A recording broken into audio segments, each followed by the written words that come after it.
Greetings, fellow armchair Imagineers. Tiki here. And BlueDragonFive. And Rohith Dharr. And tonight we are here to talk about the Invincible Season 4 penultimate episode. Don't do anything rash. Alrighty, so it's kind of a last minute decision to have me on. Y'all know I have some hot takes here, so I'm gonna let Dragon go first on this one with the initial thoughts. You mean the initial thoughts of? Fuck. Dragon, hold on. Before we do that, Dragon, remind me because I totally forgot. I absolutely forgot. What's the name that we're talking about? What's the name of the show we're talking about? The name of the show we're talking about is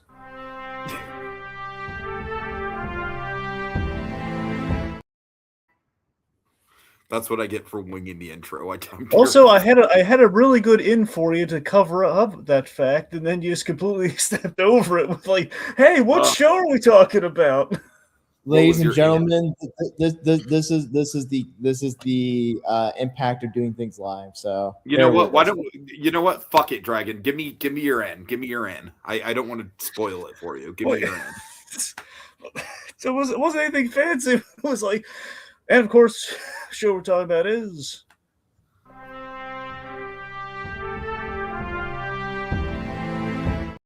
All right, okay. Okay, so Dragon, yeah, first impressions. All right, so yeah, this is, I think it's another example of, Invincible, like last season, we had a big event happens with episode 7. With our penultimate, which of course last season was the Invincible War, which we condensed. Of course, when I say condense, these episodes are very dense with material. A lot of stuff happens. And last season, we had the Invincible War. We crammed a lot in there, but didn't feel crammed in there. It felt like, okay, that was a very long, 3 days in which a lot of bad stuff happened. And then how could you could end the season on that? And then Conquest, and that was episode 8. And I feel I think with this, we're doing something maybe a little different, a little similar and a little different. Now, we have our big event story, but I think we're going to go, based on what I know is happening, but I don't know when certain things are happening, I think we're going to go the other way with the last episode. I think we're going to Earth and we're going to reconnect with people, but I don't think things are going to go into, I don't think we're going to do another Conquest battle. I think it's going to be going in a different direction. Regardless, this episode in itself, I mean, I felt we've been building up the big space battle, the big space conflict, and I think we delivered on. I think we really hit our notes with this is why Thragg is interesting, and this is why he's pretty dangerous. And we had some background on Viltrum. I don't know. I thought this one was pretty jam packed, pretty big. We do some huge. Some huge stuff, particularly with the planet Viltrum, which I was genuinely surprised by because I completely forgot. Like, oh, that's how we did. Oh, wow, that's crazy. So I thought it was a big penultimate episode. I enjoyed it. All right, Rohit. I think in my regards to this episode, I think the most interesting or the best part of this episode was the smaller intimate moments, especially as we see the thumbnail between Nolan and Thragg. Really going into sort of the complicated feelings about, all right, I understand, for Nolan, it's taken a lot for him to progress from, like, think of where he was in this episode, where he was in the beginning of season 1. And that dramatic journey has been really done well. And I think he has such a great interaction dynamic with Thragg in this episode.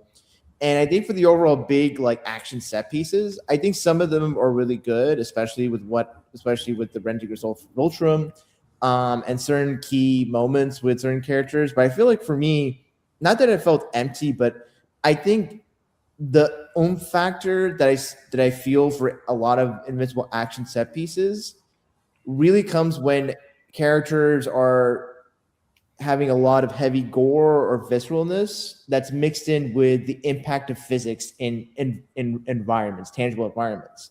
When it's all in space, that oomph factor is not really there because people are just kind of floating around and you don't get the sense of oh, these people are feeling the sense of the earth, the background. They're just kind of, it's like doing a fight in water. That like level of like, you don't get that because all the characters are just kind of, floating in and out. And I think it would be cool, like for any sort of action sequence moving forward that are going to be set in space or environments where characters kind of floating around, that there's a better sense of emphasizing like impact and like being and feeling the tangibility of a space. Because I think with outer space, it's like, I think because it's all flying, I don't think there's not that kind of like high paced energy and like grit to where a lot of action sequences I appreciate for Invincible, they're set on Earth or set on a setting where there's like gravity and buildings and people around. So whereas if it's just the main characters that are relatively, cue the title card, like I can enjoy certain visual choices and choreography, but like the holy shit of impact that I think people feel from certain Invincible action sequences isn't there for this kind of thing. Not that it was done bad, but I think just the guttural feeling that I got from prior action sequences, especially for season 3, season 2, season 1, it's not there here. But I think it's still a generally good episode. But I think Tiki will kind of bring this to the forefront. I think there are certain decisions made with certain characters that I feel like kind of take the oomph out even further in terms of consequences, for their like well-being and all that. Yeah, Rohit, you definitely hit the nail on the head about like why I just think the action in this episode, even though it's arguably the biggest scale action, like a fucking planet blows up too, that should be the most epic shit ever, and that part is definitely the best action set piece of the episode. But like, honestly, it's kind of the whole season where I think the most iconic, like, that's why the fight with Nolan in season 1 hit so hard. That's obviously why Conquest hit so hard. Even Conquest on the other planet, we're throwing him around the rocks and stuff. It's just, for me, it's just noise. It's as Dragon fucking is sick of me saying, it's like, and they fight. It's and yeah, I mean, look, we'll break down what I said off air. I think we'll probably get into that, as we get into the end of the episode. I don't really want to blow the lead on that one. But yeah, I mean, I agree. Obviously, I think the title of the show is kind of becoming a little bit of an issue as far as like just the genuine like suspense of the storyline. I actually have an interesting comparison point, and Dragon, I'm going to be curious to see what you think of this. I think that Invincible season 4 is very similar to Breaking Bad season 4. And I say that because it's probably my least favorite season so far, although with Breaking Bad, there's kind of an asterisk there because season 1 is the weakest, but that's because it kind of got cut at the knees because of the writer's strike, but I digress. It's probably my least favorite season, but I also totally acknowledge it's a season where big stuff happens, and it's a season where a lot of chess pieces get put into place, and a lot of stuff kind of like, like comes to fruition. And there's like some of the most iconic moments in the whole show. But I just feel like the storytelling in this season has just been a little bit rocky. Like, I honestly, I think I genuinely really missed the Earth storyline. I honestly think it was a mistake to basically have half the season, like, especially for as compelling as the Debbie stuff was in the first half of the season, to just bench her entirely, to not get, like, I would love to see some sort of subplot, like maybe Eve telling Debbie about the pregnancy, something like that. Just not only just that, to add on to your point, Tiki, I really feel the absence of like characters like William, because for me, that's like when William is not around, it's like, well, does Mark really have much of a life outside of being a superhero? William literally has had one scene the whole fucking episode, and it wasn't even with Mark, or the whole season. Yeah. I digress. Yeah, and that's the thing. It's like what I appreciate about early Invincible is that like Mark was struggling to be both a regular dude and a superhero, and it feels like the more as the show progressed with the Voltron stuff and everything, it feels like I just don't know if like Marcus ever has any time to just be himself. Well, And that's I the do think point of that's this part of the season, character though. arc, right? Like, I think part of the character arc is Mark becoming more Viltrum in nature, right? Like, but I don't know, man. I think it was a major mistake on the writers' end to not include it. I don't know, maybe like do a cold open on Earth every episode, something like that. A post-credit scene on Earth, or even bring some of the Earth heroes with Mark, Nolan, and Oliver to I would imagine some of the Earth heroes it's weird that Cecil isn't aware of the Baltimore and isn't trying to pitch in and help out in whatever way, and I think for me that's the thing. It's like it feels like this season, it feels like Invincible. and then we had that weird thing earlier with Rudy and Amanda, and they're fucking off for God knows how long. And Cecil has barely been a part of the season, even though obviously Sideshow Cecil Tiki. right. Cecil. I think this season feels less like a superhero season and more like a sci-fi season. Yeah, I don't know. So that's where I'm excited for I think the season finale being back on Earth, even if we're not going to get a conquest level action set piece. I don't think we need one. I'd be totally happy just having some some personal stakes. Honestly, I think the big thing that I'm going to be looking for in the season finale is going to be Mark versus Cecil Part 2. Because that Mark is going to have some words about the conquest. That he is. That is. So I am excited about the season finale. I am, but I just think as a season, I think season 4, frankly, has been by far the weakest. I think people give season 2 a little bit of crap just because it got broken up, but I don't know, man. I think season 2 had more stuff pound for pound per episode that I was interested in. It just feels like the past 3 episodes have basically been one long fight scene mixed with the stuff that we got with Oliver and Nolan on the planet, which was legitimately good stuff. I don't know. This season's just, there's obviously some great moments. I made claim to the fact that I think 2 of the best moments in the whole series are Nolan confronting Debbie and then Nolan's talk with Thragg. Yeah. With Art, yeah.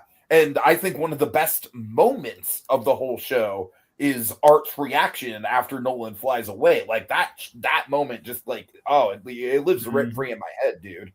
So I feel like that's where the similarity to season 4 of Breaking Bad kind of comes in for me, where there are iconic moments in the season. There are definitely moments where it's just oh shit, that's I can't believe they even that's the aura moment, the hype moment, the badass moment, but the moments that stick with you. And then the conquest fight. The conquest fight was the one time this season where I genuinely felt the weight of the fights in space. I thought that I mean we'll get into the Thragg stuff, but we should probably get more into the episode. You guys want to transition us into what's going on in the present time?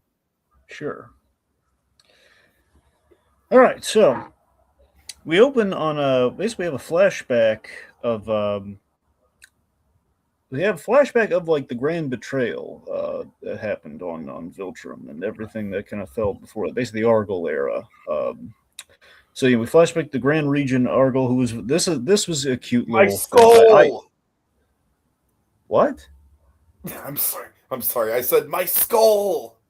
Skull dragon. Okay. Rohith appreciates it. My point. They had a really cute little reference where I had a feeling they were going to try and pull this. I was so glad they did.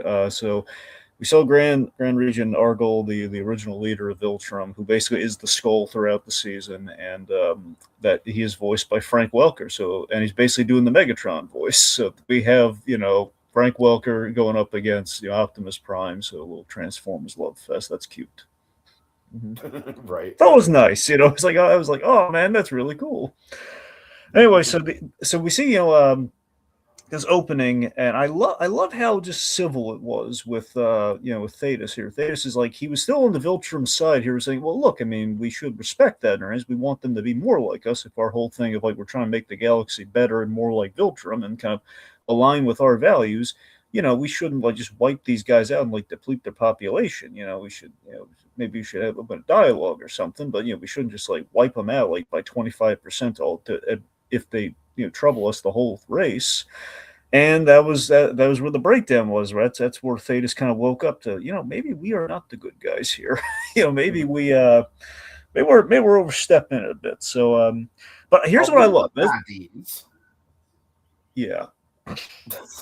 So Thragg, I thought Thragg really came alive in this episode. I've been building him up, and I think here is where we, especially in this flashback here, this is where Lee Pace, I think, really did an excellent job with Thragg. What we see that Thragg was, he was kind of the crown prince. He was like the number 2 guy in the Viltrum Empire. He was abdicating mercy, but in a way that wasn't weak. He was still going with the with the values of the Viltrum Empire, but he was like, okay, look. Argo will say, okay, look, if you think Thetis is going to be a problem, we should kill him. And, the idea that Thragg, this holds true at the beginning of the episode and holds really true by the end of it. Thragg truly hates the loss of any Viltrum life, especially after everything that they've lost, like the 50 Viltrumites. He feels every loss. He values his culture. And that's what I thought that was the thing that Lee Pace really drove home, is that this guy, he knows that Thetis is a problem, that he doesn't want to kill him, and ultimately he kind of turned his world upside down, with the Argo getting killed. I mean, for a greater good that basically admits the weakness in the short-sightedness of the Viltrum Empire, which he himself, his pride and ego, cannot admit. So, I don't know. I thought Thragg, again, his psychology, I felt, was very interesting here, and just kind of how it kind of is threaded through the episode, and how, again, when we get to the big meat and potatoes of the episode, which is what Rohith was saying earlier, it is the Nolan Thragg scene. Mm-hmm. Again, I think it's all really nicely tied together between our flashback and everything else that kind of follows there. So then we have the thing which now we saw a taste of this in the season finale of season 1, where we had like the brief glimpse of Nolan, spilling the beans on this is what Viltrum really was like, where it was kind of like the whole kind of very Saiyan mentality of, okay, we have there's a weak link with like a betrayer, so we're going to purge all the weakness on Viltrum, which basically was like they weeded out, they kind of culled the herd. We had this giant this red wedding bloodbath of just like Viltrum literally raining blood all across the planet. It was awesome. And it was like, this is before the purge, before the scourge virus happened. This is what I legitimately thought diminished them to 50 Viltrumites. I mean, it would have been crazy if they actually went that far with it, but I like the mixture. Like this mentality didn't help, and then the scourge virus is what really just like eliminate them, whittle them down to 50. So I just love this. It was this clumsy attempt to strengthen their culture and just kill any weak links. Just again, just like to make sure they had the best of the Viltrumites in the bloodline and everything. We had that little tense bit with Conquest, where we see even Conquest fears Thragg, and I just love that terror that gives you. We kind of had a little bit of that early in the season. Now it's like, oh boy, even back then when Conquest had 2 arms, he was scared of Thragg. Right. So, present day plan is to head to Viltrum, take Thragg and the remaining Viltrumites out. So basically, you kind of nip the war in the bud. That is the plan. And we have some neat little bits here. Like Mark has his little message to Eve where he thinks he's not going to make it, but he goes, "Okay, look, I'm not going to entertain that. You're not going to see this message because everything's going to be fine." I thought that was a nice moment. Again, I want to see more of Earth, but that was a good way to ground Mark, at least, I mean, because I do agree with Rohith that it really does feel like Mark's kind of like struggling to maintain that humanity that he had in the first season. But I get that that's kind of the conceit of the whole show. I kind of feel like that struggle was paid off a little bit better in season 3, because I feel like season 3, that was kind of the whole thesis of the season. Yeah, I agree with Tiki to a certain extent, because season 3, like we had the whole Viltrumite, the whole the Invincible War and Conquest and Powerplex, like the thing that always, and it's right after he kills Angstrom Levy, so yeah, and I think that was sticking out the sequel stuff. Like, yeah, season 3 is really kind of like the Mark sort of losing his humanity thing. So in that regard, I almost kind of feel like it's frustrating that we're still leaning so hard into it. And especially when Mark, I think, is demonstrably more human this season than he was in the last season. Yeah. So, we had some nice slice of life stuff on the way to like all the action. I love like the Battle Beast comedy is still just priceless. Just Michael Dorn just killing it. Just desperate to kill it, I should say. Just the fact that he's more will feast on the blood of our enemies, and like more. And Alan's just like, let's eat our little like face creatures here, a little snack bag of little face worms. Mm-hmm. Yep. And we tee up the Scourge virus, which I think I'm pretty sure is going to come into play. I don't know when, but it is going to come into play quite possibly in our finale. If not, it's got to be. If it's not in the finale, it's got to be in the next season. The Scourge virus thing is going to be big when it happens. So we will see how that goes. Because if they're on their heels, especially after this battle in this episode, Alan is going to have a big decision to make. Remember, that's not going to be Thetis. This is going to be Alan's decision, and Nolan might not be happy about it. Mm-hmm. So, we go to Viltrum. And of course, Viltrum, so we're actually going to the planet after all this time. We've gotten really the top of this episode is the most we've ever seen of Viltrum. And we go to the place now, and it is a tomb to death. I mean, we get that flashback of Nolan's childhood, so we saw. You're right about that. That was the most vibrant we have seen Viltrum. Yeah. So you're right. That was the most nostalgic we've ever seen Viltrum. Nostalgic in quotes, but still, like this, plague that wiped out like billions. But nostalgia is subjected to all. There are people who are nostalgic for COVID times, Dragon. Well, remember, like the 50s, or the Wild West, or medieval times. Okay, well, honestly, the most nostalgic part of that episode was probably like Nolan being beaten within an inch of his life by his parents. That was a happy memory for Nolan. Right. Technically, it was. Anyway, so just the whole Tomb to Death thing here, where we just have like the Saturn rings of dead Viltrumites. I love here's the thing: it didn't compute for me that that would still be around. I was thinking that would have gone, thousands of years probably passed. It was like, I guess there's no reason why that wouldn't still be there. It made a lot of sense. It had a haunting visual element. It's like, okay, it's a good idea. And I like how it played in the story. It's like this creepy, like kind of like a smoke screen to sneak into the planet, but also to have the living Viltrumites hiding in plain sight, which was creepy. Mm-hmm. It's a great idea. So Thragg, he's basically he's using this to his advantage as they're waiting for the attack. Now, here's a gripe I have with the episode, Okay. The gripe that I have is, to me, one of the things I love ever since the reveal of like there's only 50 Viltrumites, and we kind of went over this during like the montage in the past episodes, the big war montage. I think it was the last episode. I love the checklist kind of catch 'em all at quality to the countdown of Viltrumites. The idea like a Viltrumite poker rap. I mean, all those. But look, those Viltrumites have. That's the thing. On the man. They all those Viltrumites have names. I'm sure it's documented somewhere. There's like 50 Viltrumite names. Oh God. Okay, I'm gonna make that a project by the end of the podcast. So my point is, it's like the idea you can kind of like do like a tally or like a checklist of something of the Viltrumites, and because you're rooting for them and you're invested, and you're kind of like, okay, we're whittling them down.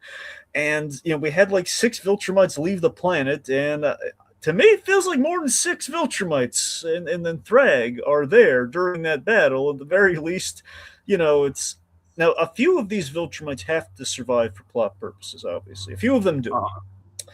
Not all of them, though. Just a few of them. And I understand a few of them, but again, they could always pull the wool out from under their eyes on some of these. But still, it's the fact that it always felt like a few Viltrumites too many during this battle, where it feels like we've kind of evened the odds, and we had a lot of aces up our sleeves here. But it's like, and we didn't really have like a line that suggested that, that Thragg, he somehow got the Viltrumites to come there faster, which would have really caught everyone off guard. It just felt like, it's just like these are the ones that left with him, but there was more of them than it looked like.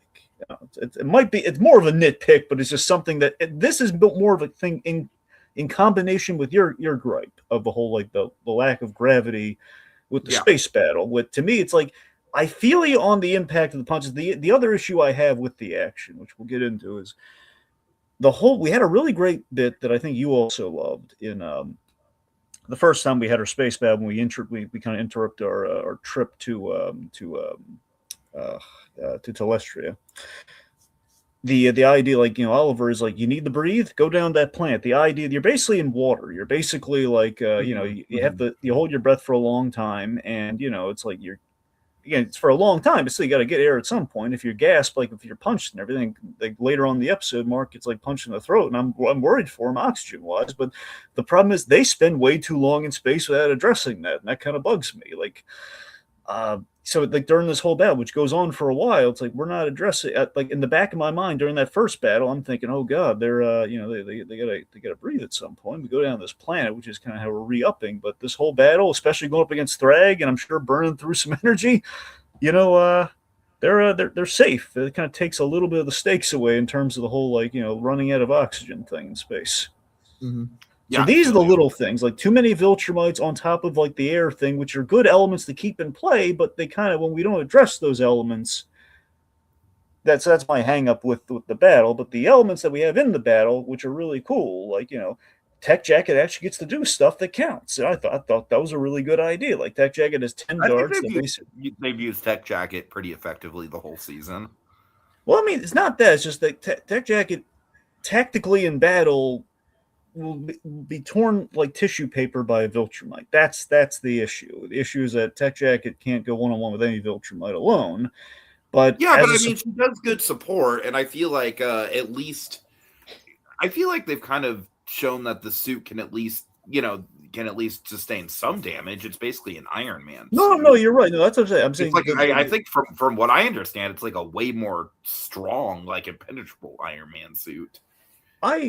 Well, basically, it's a self-repairing Iron Man suit. That's the thing. That's what's cool about this. And we see that in battle here. I'm saying the Tech Jacket in the comic, it's pretty much the same issue people are having. Only we've made this Tech Jacket a lot more likable, a lot more more engaging. Like the idea is like Tech Jacket was like, okay, looks like Mark in an Iron Man suit, which is a limitation of the art style. Looks like Mark in an Iron Man suit, and why is he there when he's going to get beaten the crap out of her on the brink of death every time he's trying to help out in the battle? And Tech Jacket here's like, we care about her, and you know, she saves Space Racer in a really awesome way using her suit. And she has the darts, and we're giving her like really, you know, stuff that helps her, that makes her, you know, more prominent battle. And we still might have a big sacrificial lamb. I think she's been a bright spot of the space stuff. I think.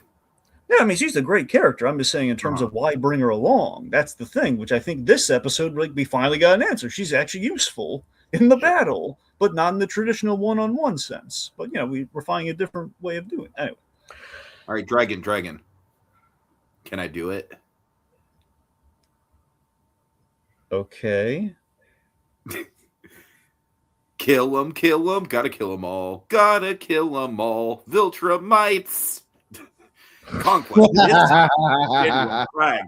Luke, Fighter, Ursol. Coleman, Argol. Alex, Crad, Executioner. Grand Regent. General Craig. All right, you get it. I think we need to make 50 or more to see. To kill all the Viltrumites is my destiny. All right. We need to have it be like a separate thing that we make viral on social media, and so that way Kirkman and company can do this. Yeah. Oh God. Well, no, we gotta get the views, gentlemen. That's a viral video waiting to happen, dude. It really is. Yes, get on it before someone else gets in. It goes. You gotta get media attention.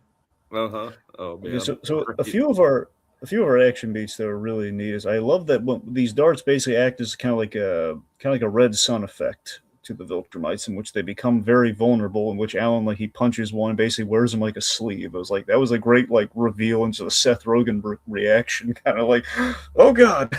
It's like, yes, they work. The darts work. Use more of the darts. But yeah, we get a really brutal fight throughout all of this. Like Craig, like ripping Thaddeus's wound open, and I like mean, at this the point, I'm breaking not going hands. to have a ton to say because it's fighty fight, so you guys can have at it with the details. Yeah, I highlight again just kind of the Kirkmanisms within the violence. But I wish we saw Battle Beast kill more Viltrumites, but maybe that's ultimately the point that maybe he's woefully maybe he's just all talk. Well, I think also if Battle Beast was on solid ground, and he was able to use his jaw, then perhaps he would have done more damage. Yeah. I know that was the bummer though. It was like, yeah, Battle Beast. I mean, that's why you gotta have fights on solid ground, or just somebody where people can jump, and you gotta have the environment feel the impact of the fight, because then it's just kind of like a blank canvas. Yeah. Let's see. Okay, then one of the really cool moments. I love that we see. I really love Space Racer. I love that Winston Duke plays in those. In general, Space Racer is cool. The ID is kind of like almost like a Lobo Silver Surfer hybrid of sorts, I guess. I forget that Vincent Duke is voicing this character. I Yeah. would not. Which I didn't even know that at all. Yeah. Because the thing is, like, hearing Space Racer, he doesn't sound anything like Winston Duke. So that's I know people have criticisms of the fact that, like, oh, this money spent on the celebrity cast and not on animation, and there's some criticisms to be had about that. But I think Winston Duke and then maybe a few others who, like, maybe they don't necessarily transfer their voice, but they put on a genuine voice performance. Props to Winston Duke for able to modulate his voice to a level that I would not know it was him for Space Racer. See, Vincent Duke's like he's a true comic book fan too. Like that guy, I believe, like he would be like, "Hey, can I please be part of the show? Can you give me some role in the show?" He voiced Batman in that audio drama. I know that's the thing. He's I'm saying he's been campaigning to play Batman. I think, for what I think he's campaigning to play Batman live action, and they end up getting them like the audio thing, which is great. So. Oh man, he would be a really interesting live action Batman. Yeah. So let's race. Well, yeah. Plus, there's like another. I'm not saying that's a bad thing. I'm saying it'd be an interesting departure, and I think he could totally pull it off. Well, no, I mean, there's also like the Lucius Fox's sons have kind of become affiliated with the Bat family, and like one of them actually took on the moniker of Batman for a while. And I wonder if maybe there's wiggle room there. But you're right, though; it'd be an interesting idea, regardless. I think we could do a Black Bruce Wayne. Why not? No, we could. I'm just saying that would probably be like the way they would also try the whole Val Zod Superman things. I don't know. I would love, and this is maybe like a bit of left field, if you could have Winston Duke as either Jason Todd or John Paul Valley, because that I think either character would really John Paul Valley. He would be an excellent John Paul Valley. Yeah. All right, anyway. So Space Racer shows up with like the Ragnars on like a leash. It was like the coolest, craziest visual. Like, oh my god, like the Viltrumite killing animals just like hurtling through space. He lets them off the leash and they're basically like falling like almost like living snowflakes of death. Mm-hmm. Yeah, it's like hurtling through, and like if they land on a Viltrumite, just they mull them to pieces, which I thought was awesome. Oh boy, yeah, it was just all these little tricks that we've built up, like in episode 2 of the season, just kind of paying off really well. Now, so amidst all this, we have Nolan and Thragg having the real meat and potatoes scene of the episode. So this is where we built the whole season, building up Nolan like coming to grips with, him going against his homeland, his home world. Yeah. And I love that it's like a punt, like Thragg, he punches him hard enough to send him to the planet so they can have some one-on-one time. Like Thragg knows how to throw around his strength and how to like kind of like he's just sitting on it, waiting to use it. Mm-hmm. No, I mean I will say that obviously the punch down into the planet, like of course that is absolutely some major like oh shit, like obviously we're gonna get to the actual Thragg and Nolan discussion, which is going to have like that's obviously like the meat of the episode, of course. But I totally admit that punch down to Viltrumite that was very effective for sure, just to show his sheer power. Yeah, one of the few times in the episode that that the space physics did have weight to them. Oh yeah, for sure.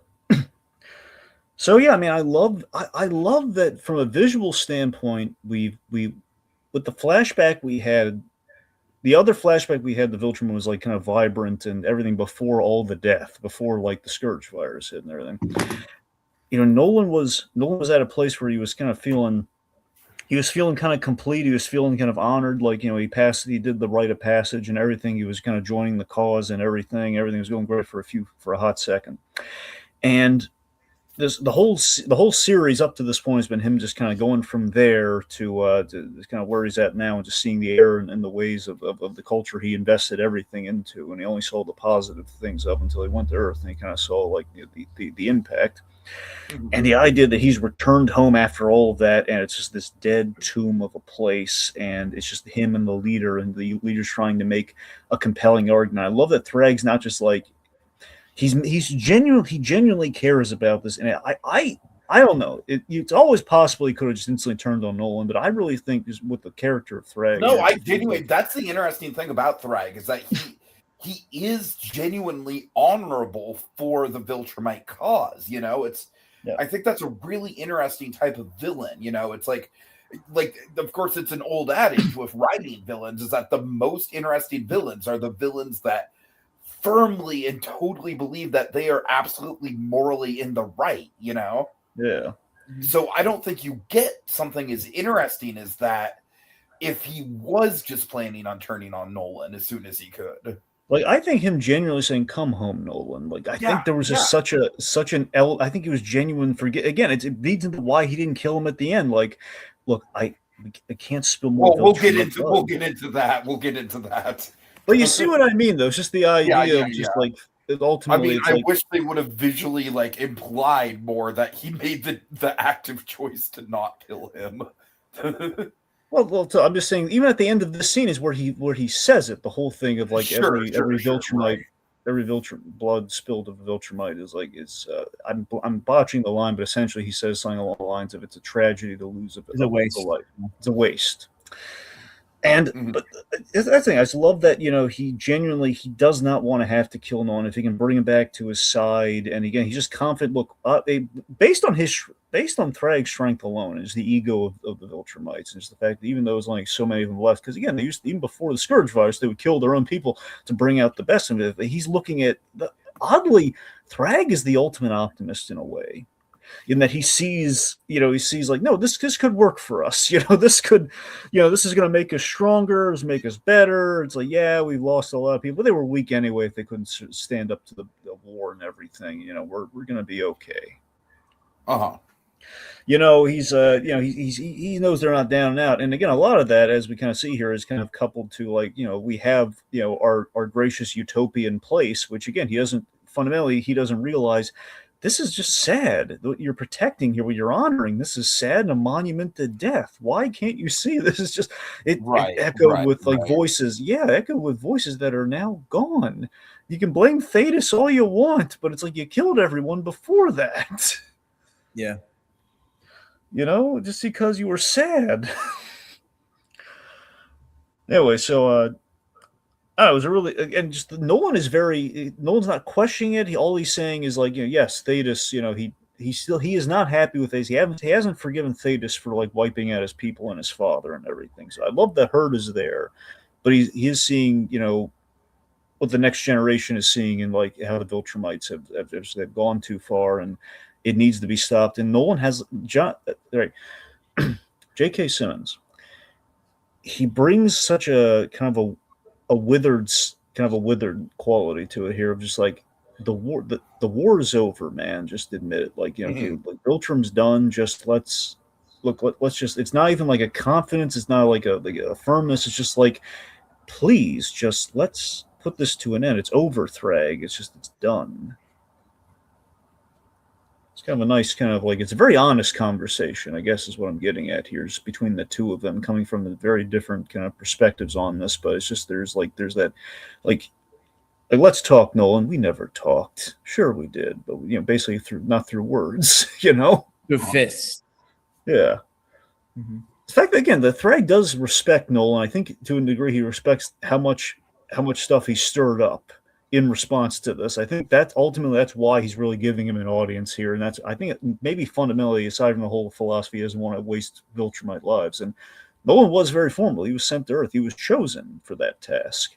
It's like, and he was well respected amongst the younger generation of Viltrumites too. Like he was the Boy Scout troop leader. This Nolan, And we see Nolan is actually a good teacher. I think that was the main thing. He's taught his sons how to fight. Oliver and everything. So he's good at what he does. And I think that amounted for something. If you proved your usefulness to the Viltrum Empire, you were kind of lauded. Like Conquest even respected Nolan. That was Conquest. He was nightmare fuel, but he was also the all-star of Viltrum.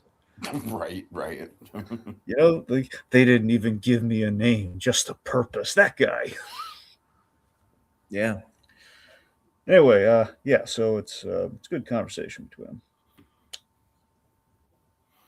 All right, so then we have the magic punch. Then we flicked up the awesome whirlwind punch, which admittedly, okay, if you're gonna have a jump the shark moment, admittedly. Okay, so I have a really good analogy for this, for how I feel about it. Okay, so obviously, Dragon, you and I have differing opinions on The Last Jedi, specifically the fucking Holdo maneuver, right? Yeah. This is my Holdo maneuver. This is my that's a step too far, dude. That's I could buy it in Star Wars. With Invincible, I this is kind of where it's it's three characters. I get that they're three very powerful characters, and I don't know. It's Rohith, where are you coming down on this? Well, first, I was just talking about when he punched him back and he had the whirlwind effect. But we're talking about the planet thing now, just to clarify. We're talking about yeah. I'm sorry, I kind of jumped the gun a little bit. That's it, but you're right though. Getting that we're talking about the destruction of planet Viltrum was Nolan knows is the only way he can possibly hurt Thragg. Okay, go on, Rohith. I mean, philosophically, it's an awesome, it's a really good story beat for Thragg. It definitely. I'm just saying, from a pure power scaling point of view, man. I guess I'm trying to figure out what is the power scaling issue at hand for the planet being destroyed the way it is. Is it just the impact and continuing force of the laser itself, or the fact that Nolan, Thaddeus, and Mark were able to keep pace, or we're tunneling through the Earth, or what is it specifically that kind of makes it all right? This is a little too much. Yeah, what do you got, Tiggy? I think it's just I don't buy it's a whole planet, dude, and it's three people. Obviously, it's three very powerful invincible people. Haha. Yeah, I don't know, man. I don't know. Remember the space racer's weapon did a lot of that. That was the reason. I buy a whole ass ship going into hyperspeed, destroying a star destroyer, more than I buy three people destroying a whole ass planet. But again, Space Racer's gun has debatably been able to blast. No, I get it. And Space Racer's gun is another that also kind of feels like a little bit of a Deus Ex Machina, if I'm being completely honest, dude. But they acknowledge that though. They acknowledge the whole this I don't know what to tell you, man. I don't know what Deus Ex Machina is right. I feel it's like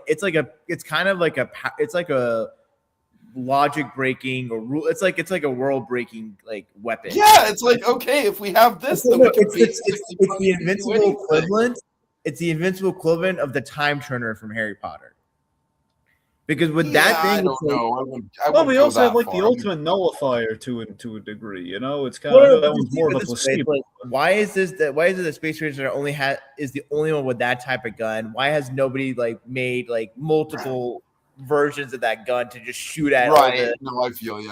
Well, I mean, look, remember, he's got. I don't know if the Viltrumites destroyed his planet or not. He might be the last of his species, for all we know. We don't know. I never get the sense of what his background is. I thought he was just more he's just. I kind of feel we could have got. That's another thing, is that I kind of feel we got a lot of good stuff with Zoe's background, So it's I kind of feel we could have built up this character a little bit more, because basically he feels, as awesome as the Winston Duke performance is, don't get me wrong, he feels less like a character and more like a huge power set, if that makes sense. Yeah. I mean, his introduction was really. He had a lot of character in his introduction, where he was unearthed and he was really ticked off. And you're apologizing? The guy, Face Racer's kind of funny. Yeah, I guess so. But I mean, it's with Zoe, we saw a lot more though. I don't know. I don't know. I was like really worried when Space Raiders getting killed because I liked that character, and plus he had a very useful skill set to the team. Yes, but still, I mean, I liked that character. Like, I was relieved when he wasn't dead because, like, no, Space Raiders is cool. Don't get like hands for feet. Don't kill him. I also is crazy. I'm trying to remember. Did Space Raiders take a shot at Thragg and he just like moved? Okay, that's right. Yeah, Thragg moved because Actually, I don't even know if Thragg moved. It was just basically Thragg, he didn't flinch or something. It was like, Yeah. I think for regards to the whole Voltrum of the way it played out, it's like I remember in season 1 that like Nolan just like the speed that he was going, he was trashing through buildings and like things in the Flaxen. So I don't feel like it's out of left because the thing is the laser's doing all the work. And I kind of understand why it is those three have to follow the path of the laser. Well, they're following the path so they can. It's like destabilizing it. So it's basically there's like an just go through and through if it was just the laser, and maybe it'll do damage maybe over time. But if they want to really blow it up, they have to. They're like making they're going through the small hole and making it bigger within it, so it's actually like it has like a domino effect and everything's going to like fracture and just implode the core. Okay.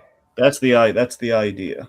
Okay, I guess for me, I feel like there should have been a little bit few more people to kind of like because I know they're all Voltrums. So it's like, I guess the way it plays out, it didn't felt to me that like the whole like I think I would have liked the visual of like each corresponding hole kind of expanding with the force and impact of the three, but that's neither here nor there. They're the only three people that could have done it. And again, if it was just one of them, it might not have been enough. I don't know. It's like a triangular pattern. It widens the existing blast. I don't know. I think the logic's pretty sound here. Here's the thing. Would have been cool? I know about those three. That would have been the biggest like Zoe moment. Like show her big contribution to the war. Yeah, you've been championing the idea of her magnifying that space racer gun, right? Well, or just because think of it this way, like she helps out a little bit with like shooting at the Viltrumites, that she will shoot at, but like she's a human that could get easily squashed. I feel like her suit needs to make like a big, this is the turning the tide of the war, and her like, and that would be something that could be such a big culmination of Zoe's part. It's like this little girl with the power of this super spacesuit destroys the home of an alien empire. And the fact that like this home was undone by just three of the powerful people, it's like that are all super strong, whatever. I don't know. I think honestly, because here's the thing: if Zoe did that, and then when Mark finds out or figures out what Thagg's going to do, that kind of puts an element where like Zoe, by her being a human and contributing to the destruction of Voltrum. The Viltrumites have now made Earth. A human destroyed our planet. We're going to destroy that human's planet as revenge. Even though, like Mark, obviously is human, whatever. But like, I think it's not just their world is destroyed, but the world is destroyed by someone who is genetically fundamentally weaker than them. Is only up to their strength because of alien tech that they didn't make. They just come to stumble upon. That I think would be interesting, especially for the Voltrum psychology of it all. But. So the thing that kind of precedes the planet destruction was kind of a good final straw too, just in the chaos of it all. Oliver stupidly ignores Mark's warning and he goes after. And this is from the comic too. He ignores. This was so frustrating. Like I get that it's totally in character. Like it's not even like a criticism of the episode. It's like just a realistically frustrating character moment. Yeah. He goes in there, gets the. He gets the arm ripped off and the jaw. I don't know if the jaw was such a stupid line. Do you remember his line? Yeah, that's direct. Seriously, they put that line directly from the comic. That wasn't even like something they came up with. Fucking cocky, childish little fucking. Well, that's what he is, though. No, I get that. Yeah. Anyway, so now this bit here, and this is important. There's a little flag we got to plant here for obvious reasons, but the whole. So Oliver being taken out, Invincible gets really mad. He shows up, and this is a cool moment where he shows up. Hey, I killed Conquest, and everyone's kind of taking it. Anissa takes notice. Just throwing that out there, so we'll flag the plant for obvious reasons. I did notice that. That is the beginning of it, right there. That's it. Mm-hmm. So, however, the main thing I love the whole Show me. I love just like the bemusement on Thragg. Show me. He goes in there, he does the punch, and we have like the Red Skull moment where he just punches, and we just see like again the idea that Thragg's whole thing is skulls because of Argo's skull, and then we have like we see like Thragg's skull for a second there, and it's the fact that he takes like a really strong punch, as strong punches Invincible could throw right to the head, and nothing. Admittedly, now here's a quibble I have. This was a choice. I understand why they made it, but it's just this to me is the power. This is more realistic a power scaling issue. This is like the fanboy power scaling issue, Tiki. So in the comic and in the show, to an extent, there's always the thing I love that what Kirkman did in the show is that if someone's punching you at that highest speed, not taking Thragg off the table for a second, just in general with the universe Invincible. What I love about it is that when you have these punches, there's going to be blood. And that's kind of a cause and effect thing the show's had. Now with Thragg here, admittedly, just to show marked progress, he got a little bit of blood. Maybe one blood. He was like later on when after what happens in Nolan, Mark punches him and there was like a bloody nose. I really wish we kept that in, but the idea is we want to show Thragg is like they had no chance at all here. So I get it. But still, it's just like, I wanted to give like a little bit of, especially there, it's like, he's going to, like, this guy killed Conquest, and we could have given like one moment where it was like, it drew a little bit of blood, but not enough to impress. It's like the whole Thanos thing, like all that for a drop of blood, kind of. Anyway. So, anyways, again, the Skull Runner with Thragg's pretty neat. Battle Beast gets humbled like instantly. He's been dying to get at Thragg. At last, the challenge just says no when he throws it. He's like, that was one of the coolest Thragg moments of the whole episode, I think. Yeah, just like shut up. It's kind of this is kind of the Kirkman equivalent. Like, no one likes you, Booster. He's just like punches him. The jingle all the way. Battle Beast even kind of looks like. Yep.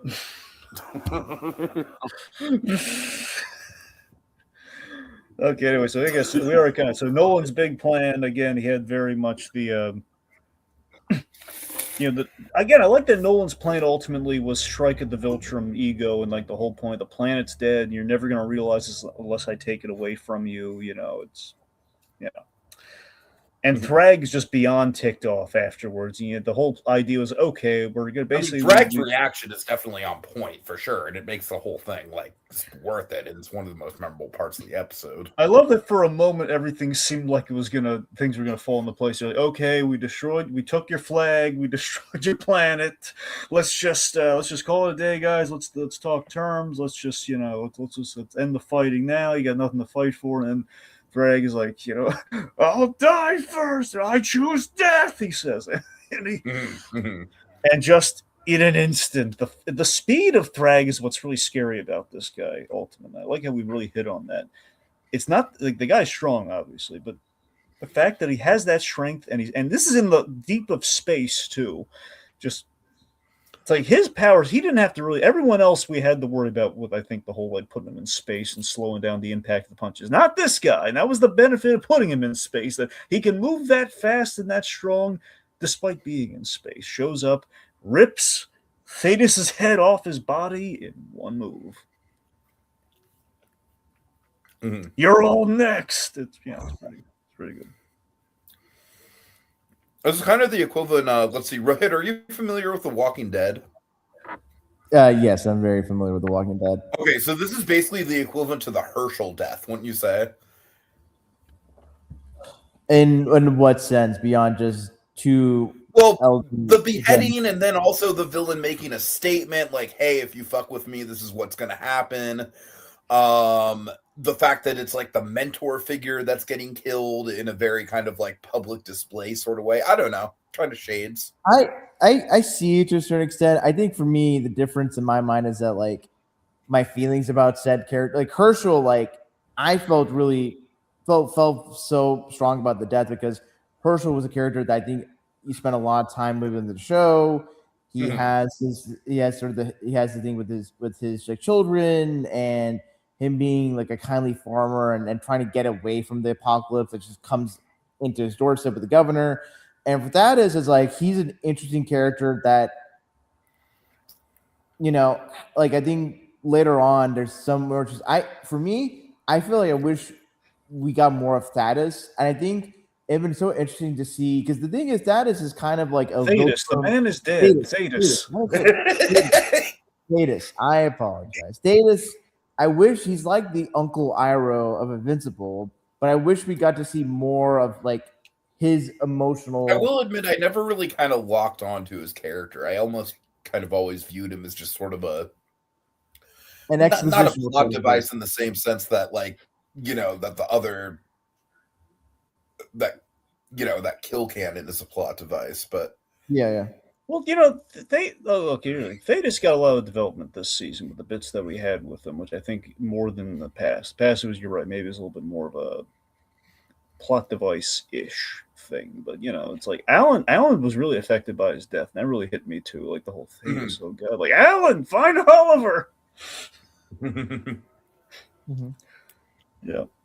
So Nolan and Mark, they fought as hard as they could, but it ends up with just Nolan gets just a punch, just punched right through his chest, right as he gets his heart punched out, right as he's about to tell his son that he loves him. Yeah, so like this is kind of, again, this moment was framed as a death. Yeah. And we get like literally no consequences from it. It's like, I get that they have medical teams, and I get that maybe some time has passed. If time has passed, I don't really feel like they emphasized it as much as they emphasized it in the last episode where we had that. Well, I don't know. It just felt cheap that it's like we basically see Nolan essentially die, and then Mark wakes up and it's like, oh, never mind, he's fine. He's totally fine. Like, not even like any severe injuries or anything. Admittedly, in his defense, I know you're gonna roll there and say I'm aware of that, but still, it's just the fact that these Viltrumites are insanely hard to kill unless they are beheaded, or I guess completely strangled the life out of in the case of Conquest. Those are like the two. It was like the two things. But it just seems to me that I think the tension is that they could die at any time, and you're right though, they're not dying, but it's just the fact that, again, it's like you're unless it's, I don't know, sorry, let me rephrase that. They are so unkillable, and these death moments could happen, and we've had this established even since the first season. Like, Mark, seemingly he died, and the fact that he is so invincible and yet so vulnerable at times, and we punch through him, and he's almost dying, and it's the fact that he keeps you guessing. Or, I mean, if you were a reader for the first time, or you're watching for the first time, you had no idea, like, okay, we're gonna get more seasons out of this. It would be, oh my God, for a moment they actually might have died. They are hurtling in space. They're gonna run out of oxygen. That's the bit that ticks me off about leaving. Again, if they weren't in space and they were left like that, then I think there would be more tension. Right. Well, I guess. Right. Well, I mean, I think it would be like a thing of like I'm left to believe that they they seem pretty dead there. Like Nolan having been punched through. It's the idea that like Thragg, to all the T names with these, all of them, like Thula, Thetis, Thragg. Anyway. Thragg, he makes a conscious choice not to kill Invincible. Nolan, it's kind of, he's leaving him to the elements. So there's like a chance of survival. Says, okay, look, we're not going to kill him. I think he knows, like, okay, Nolan could possibly survive this because, I haven't like beheaded him. Invincible, I definitely did not kill, but I'm going to leave him to his own. That'll be the ultimate test of survival kind of a thing. Mm-hmm. I don't know. It's just ultimately the fact that we pulled this. Of course, there is the whole with Thragg. There always is the whole, like, I don't want to wipe out the Viltrumites. There is that factor with them, of course. Yeah, I like the way we framed it too. Like, he's about to kill Invincible so tenderly too, like that, like holding his head and everything. He sees the, like, as he's brutally trying to like gouge his eyes out. And we see we see like the destroyed planet. Just puts it in perspective for him. That's a great character beat for that guy. Just like, like the planet's gone, and I'm going to hint this at you guys. I don't think he's necessarily looking for eye for an eye revenge or justice / revenge, really, in our next episode. But we'll see how that goes. I can't say with authority, but I don't think we're going that way. Yeah, we'll see. But that's the thing. It's just I don't know. I just like that ultimately he had that realization of like, his whole thing is like Mercy is why Argyle died, because he basically said, like, showing Mercy's weak, and that's why Thetis ultimately killed him. It's like a thing of mercy. It's the odd, like, Thetis is, he was advocating for mercy, but he did kind of he didn't quite do a merciful thing in killing this guy. Mhm. And on the flip side, Thragg is all about mercy, but he won't admit that. He doesn't want to kill Viltrumites. He wants to find another way. He's like, we'll beat a Viltrumite to death, like customarily, but we won't just kill him for a pointless just vendetta. We can't do that. I don't know. It's just, So again, like, it didn't necessarily bother me, because I kind of knew that I knew Nolan was going to get punched through. I didn't know if that was his death or not because of the comics. And there's a chance, and that's the thing about the show, is like, we could kill characters a lot earlier, and I don't know if it's just me being a sap, just believing that or not. But it just feels like, oh my god, Kirkman's changing things. We killed characters earlier, like in the first season. We killed everyone at the end of the first episode instead of, like, you spacing it out a little. It's The Walking Dead definitely. I think The Walking Dead probably did that a little bit more prominently, where they kind of like went all over the place when it came to like what characters got killed off when. Like The Walking Dead, it really is kind of more of a remix than anything else. But I'm gonna throw this at you, okay? And this is kind of like a thing that we had way early on the show.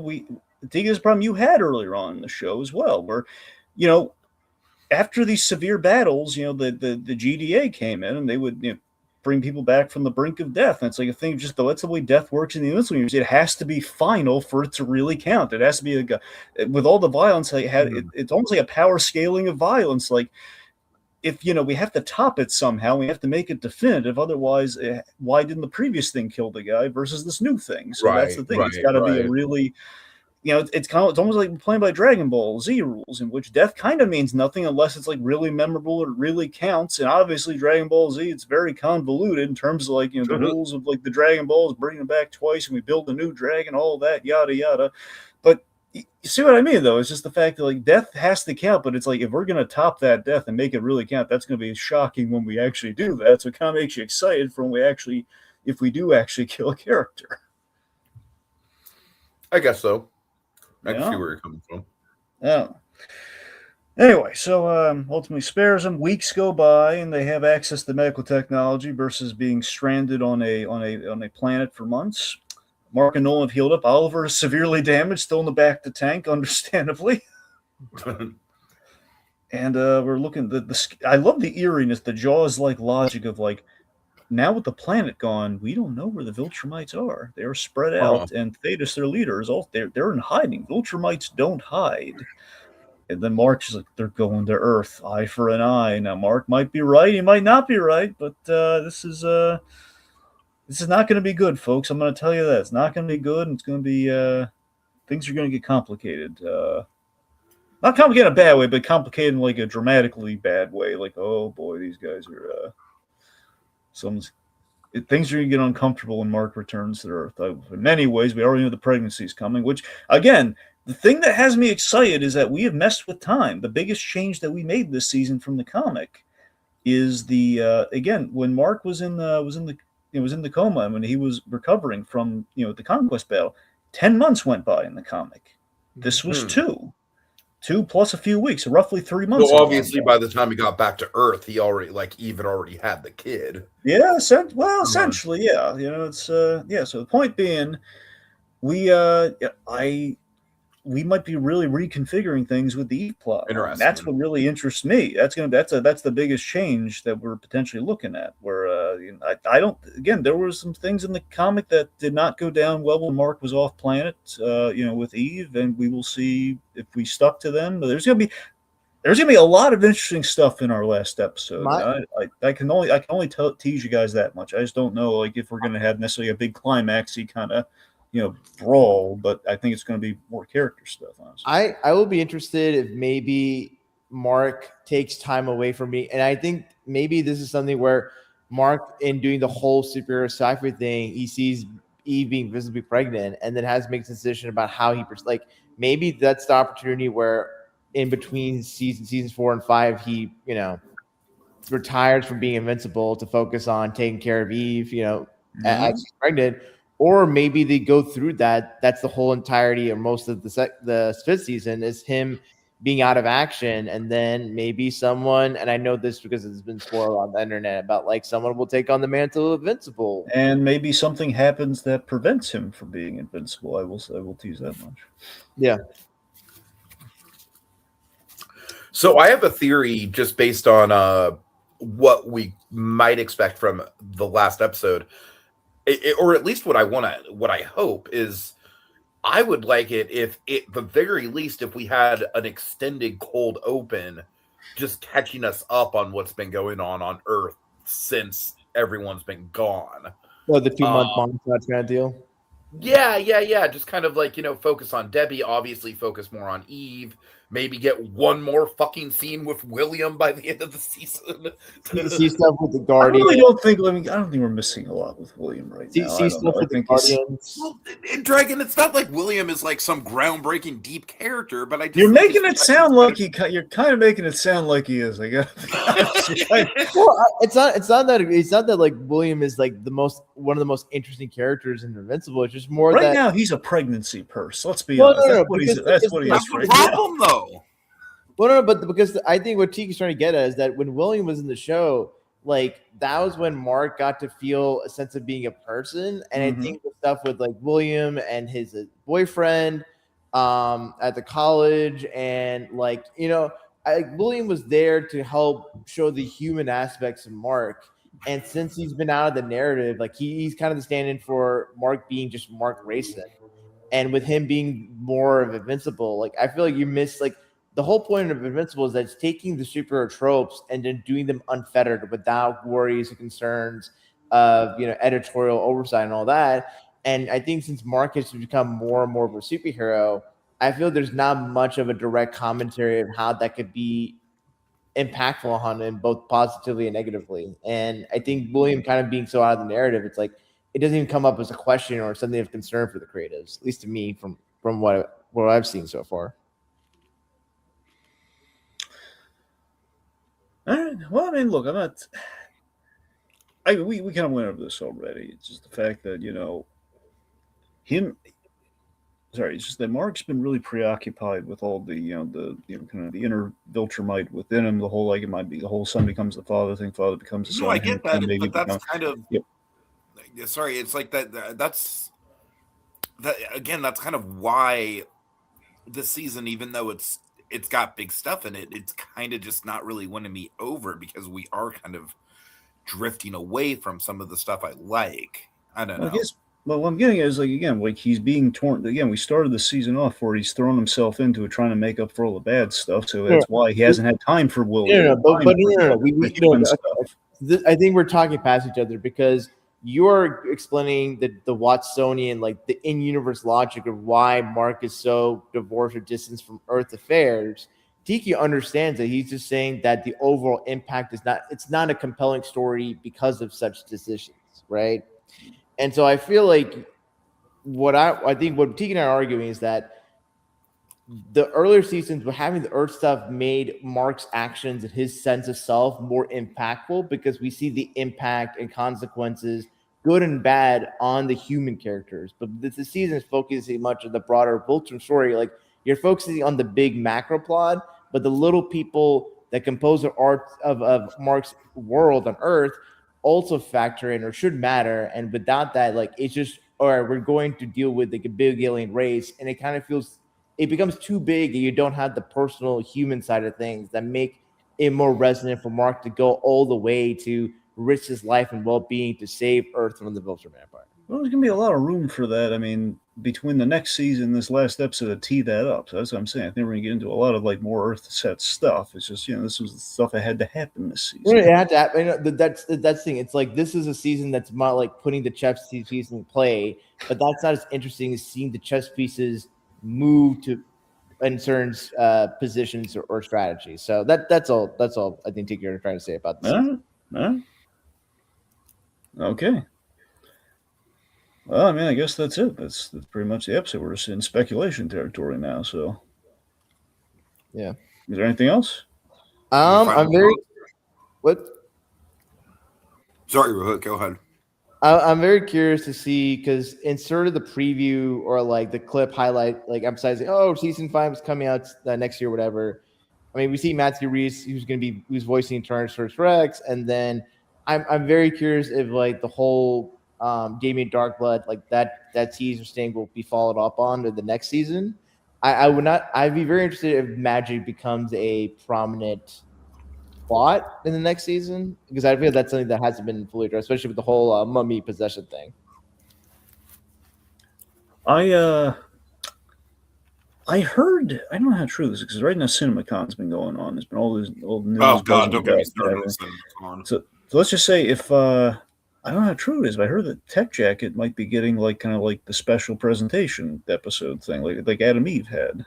Oh, that'd be cool, especially that'd be awesome. That's what assuming it's true. That's what I've heard, but I don't know how true that is. But because a lot of people thought maybe we'd be doing it for Rex, which I mean I don't know if that's off the table or not, but we'll see. I don't know. Rex is in Rexplode or Rex is in Rudy? No, sorry, original Rex Rexplode. I really do hate that name change, man. I don't think anyone likes it. Well, they had to justify the time travel stuff and all the, they had the. Yeah. Like, why is he still cold now? Yeah. Plus, he's a clone. I don't know. All right. So, any final thoughts on the episode? I mean, I liked it. I mean, look, on the whole, I mean, look, is it kind of knocking your socks off like the penultimate of last season? Probably not, but it was. I don't know. It's a monolithic event in our story. We destroy a planet. We introduce Thragg. We destroy a planet. No one's standing up to the to the guy that was in charge of everything. We get some good backstory on Viltr. I don't know. I was pretty satisfied with it. I was gripped. I was on the edge of my seat watching it. I was pretty satisfied. I am looking forward to the finale. So I think it did its job. Right. I think like as it feels like in this case, I'm kind of in the middle here. I think for me, like the big action set pieces like were just there, and I really liked more of the interpersonal dynamic, especially with Nolan and Thragg. So I'm hoping in the finale of the season that with going back to Earth, you do have the factor, the fights, but it's buttressed and supplemented, and really the core of it is the emotional drama. And I'm very curious to how Nolan resolves, like how does he come to the dramatic point of, fully being on board with taking out the Viltrum race, and how do people on Earth, and especially people like Debbie, R, and Cecil, react to that kind of dramatic revelation or decision? So yeah, like I don't know, like I don't hate the episode. I really don't, and I think obviously the best stuff revolves around Thragg. I truly do think, in spite of like my issues with the power scaling and the character plot armor and whatever, Thragg is a super compelling villain, dude, and it's taken us a while to get to the point where he has become that. And honestly, like we haven't seen much of him, but I kind of wonder if maybe it would have been even more impactful if we had seen even less of him before this episode, because this really does feel like just his big coming out, And on that level, it is a really good episode. I mean, it's like, because again, I think the interesting thing about Thragg is his sense of honor and justice and his philosophy and the core thing where he absolutely believes that he is in the right morally. So, I think all that's really cool with them. Go ahead. To add on to that, I think this episode I feel like should make anyone who is trashing on Lee Pace's voice performance send in an apology letter to him, because I think I don't really think he had a lot to do before this episode, though. That's the thing. You have to draft a letter. No, we didn't. But the thing is that like, it was so weird to me how certain Invincible fans like, oh, he doesn't have the deep voice, and it's like, not every Voltron needs or should have a deep voice. I think he's creepier because he's more soft-spoken, honestly. I mean, he's not soft-spoken. He's just more regal, more like possessed. Like I feel like if people watch Foundation and Granted, see it is a missed performance opportunity that we did cast Rami Malek. I will say that. I would have liked that, but yeah, I know. Look, when they announced Lee Pace, okay, he's a really good choice. Yeah. We all want Rami Malek though for the inside joke. if anyone watches Foundation on Apple TV, he basically Thragg, he's playing him like the Emperor, and he's got swagger, he's got regality, he's got command and presence. And I think for younger fans, they should appreciate villains have vocal variety and intonations and forms, because if everyone just sounds like Clancy Brown, Ron Perlman, whoever, like deep voiced, like that's where this, because the thing is, if there was any other voice actor that wasn't Lee Pace that was going forward in that mold, you wouldn't be able to buy the genuine emotional tenor of his performance here. Like that's why you need someone like Lee Pace, someone who can have that like vulnerability, that like Shakespearean quality to him. Because if you just had like a badass voice, like it wouldn't hold presence in a meaningful way alongside J.K. Simmons in that scene. That's my 2 cents on. All right, folks. Well, I think that'll do it. Thanks so much for tuning in, and stay tuned next week where we discuss the season 4 finale of